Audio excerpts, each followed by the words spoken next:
സുഹൃത്തുക്കളെ, ഞാൻ അനിൽകുമാർ. AK ഇൻഫർമേഷൻ്റെ ഏറ്റവും പുതിയ വീഡിയോയിലേക്ക് എല്ലാവർക്കും സ്വാഗതം. ഞാൻ ഇന്നിവിടെ പറയാൻ പോകുന്ന വിഷയം കേരള വാട്ടർ അതോറിറ്റിയിൽ നിന്നും പുതിയ വാട്ടർ കണക്ഷൻ, ഡ്രെയിനേജ് കണക്ഷൻ, മറ്റ് സേവനങ്ങൾ എന്തെല്ലാം ലഭിക്കും എന്നതിനെക്കുറിച്ചും എങ്ങനെ അപേക്ഷിക്കാം എന്നതുമാണ്. നമുക്കതിലേക്ക് കടക്കാം. ഒന്നാമതായി, അപേക്ഷാ രീതി. കേരളത്തിൽ ഇപ്പോൾ ടാപ്പ് പോർട്ടൽ വഴിയാണ് അപേക്ഷ നൽകേണ്ടത് എന്നത് ശ്രദ്ധിക്കുക.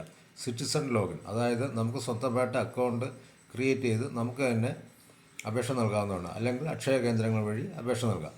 രണ്ടാമതായി, ഇതിന് വേണ്ട രേഖകൾ: ആധാർ കാർഡ്, തൻവർഷം അടച്ച കെട്ടിട നികുതി, ഭൂനികുതി രസീത്, BPLകാരാണെങ്കിൽ അവരുടെ റേഷൻ കാർഡ് അപ്ലോഡ് ചെയ്യേണ്ടതുണ്ട്. പിന്നീട് ഉടമസ്ഥാവകാശ സർട്ടിഫിക്കറ്റ്, ലൈസൻസ്, പ്ലംബർ ഒപ്പിട്ട സ്കെച്ച്.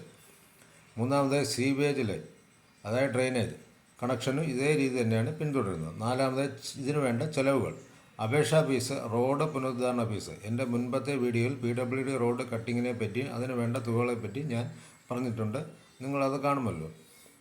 അഞ്ചാമതായി, കേരള വാട്ടർ അതോറിറ്റി ടാപ്പ് സേവനങ്ങൾ എന്തെല്ലാമാണെന്ന് നോക്കാം. മീറ്റർ കേടായാൽ പുതിയത് വയ്ക്കുക, മീറ്റർ പ്രവർത്തനരഹിത എന്ന് സ്വയം സാക്ഷ്യപ്പെടുത്തുക, അല്ലെങ്കിൽ മീറ്റർ റീഡർ ബില്ലിൽ രേഖപ്പെടുത്തുകയോ ചെയ്യുമ്പോൾ വേണം അത് ചെയ്യാൻ.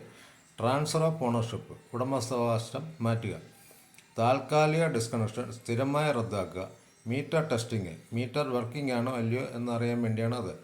മീറ്റർ പോയിൻ്റ് ഷിഫ്റ്റിംഗ്, നിലവിലുള്ള മീറ്റർ മറ്റൊരു സ്ഥലത്തേക്ക് മാറ്റുന്നതിനാണ് അതിന് പറയുന്നത്. മീറ്റർ മാറ്റിവെക്കുക ആൻഡ് മീറ്റർ സ്റ്റോളൻ, അതായത് മോഷണം പോയാൽ. ഇതിന് കേരള വാട്ടർ അതോറിറ്റിയുമായി ബന്ധപ്പെടേണ്ടതുണ്ട്.